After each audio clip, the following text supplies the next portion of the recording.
जय हिंद फ्रेंड्स, आप सभी का मेरे YouTube channel home study with Aman पर हार्दिक स्वागत है। तो आज की शॉर्ट वीडियो में हम डिस्कस करेंगे एक्सरसाइज 6.3 का सेकंड क्वेश्चन। इसमें क्या रखा है, आकृति 6.35 में जो कि आकृति मैंने बना रखी है में जो ट्राइंगल है ODC सिमिलर दे रखा है OBE के। तो हमने गिवन में जो दे रखा था वो लिख लिया, त्रिभुज ODC सिमिलर होगा त्रिभुज OBE के, या फिर ODC समरूप होगा OBE के, और एंगल BOC की वैल्यू 125 डिग्री दे रखी है, और एंगल CDO की जो वैल्यू है वो 70 डिग्री दे रखी है। टू फाइंड हमें जो ज्ञात करना है वो करना है एंगल DOC। देखो DOC जो हमें ज्ञात करना है उसको हमने एंगल 1 मान लिया। ऐसी DCO हमें निकालना है, और एक निकालना है हमें एंगल OAB। ये देखो उसको भी निकालना था हमने, इसको भी क्या एंगल 2 मान लिया। देखो अब हम जानते हैं कि जो कोई चूंकि क्या है, सिंस BD क्या है, BD is a straight line. BD क्या है, एक सरल रेखा है, और हम जानते हैं कि जो सरल रेखा है जो स्ट्रेट लाइन पर बने हुए एंगल का जो सम होता है, देखो BOD, ये देखो BD क्या है, एक सरल रेखा है, एक स्ट्रेट लाइन है, तो और स्ट्रेट लाइन पर बने एंगल के जो सम होता है वो होता है 180 डिग्री। तो आ गया एंगल 1 प्लस 125 बराबर 180 डिग्री आ गया।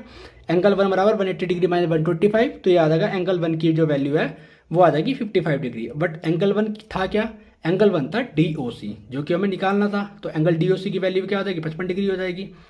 अब इसी प्रकार हम चलेंगे एंगल DOC में। DOC में क्यों चलेंगे, क्योंकि हमें निकालना है DCO, ये वाला एंगल हमें निकालना है, इसलिए हम DOC में चलेंगे। अब देखो एंगल DOC में चलेंगे तो इसमें क्या है, एक एंगल D है प्लस एंगल 1, और एक क्या है एंगल C बराबर कितना आ जाएगा, 180 डिग्री आ जाएगा। क्योंकि हम जानते हैं कि ट्राइंगल में जो तीनों ही एंगल है उनका जो समय है वो 180 डिग्री होता है। तो आ जाएगा angle C plus 70 degree plus angle 1 की वैल्यू आ गई 55 डिग्री हमने निकाल ली थी, तो वो यहाँ रख दी, तो बराबर 180 डिग्री आ गया। तो एंगल C बराबर 180 डिग्री माइनस जब इसको ऐड करेंगे तो आ जाएगा 125 डिग्री। तो देखो एंगल जो C की वैल्यू है 180 डिग्री में से 125 डिग्री घटाएंगे तो आ जाएगा 55 डिग्री। तो आ जाएगा एंगल DCO की जो वैल्यू है हमारी वो आ जाएगी 55 डिग्री। अब देखो दो चीज़ हमने निकाल ली, एक DOC और DCO। अब हमें निकालना है एंगल OAB।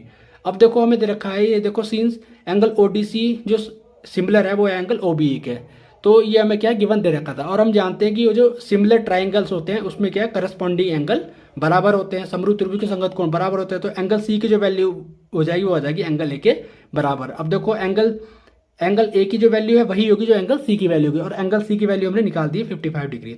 तो ये आ जाएगा एंगल A बराबर एंगल C बराबर 55 डिग्री, और एंगल A है हमारा OAB। तो एंगल OAB की वैल्यू 55 डिग्री आ जाएगी। तो हमने तीनों ही एंगल की वैल्यू निकाल ली है, तो और हमने लास्ट में इसको बॉक्स में बंद कर दिया, और आपको एग्जाम में बॉक्स में बंद करना है। आज की वीडियो आपको वीडियो अच्छी लगी तो हमारे चैनल होम स्टडी विद अमन को सब्सक्राइब करें, वीडियो को लाइक करें, कमेंट करें, शेयर करें। इसी के साथ हम मिलते हैं नेक्स्ट वीडियो में। Thanks for watching this video.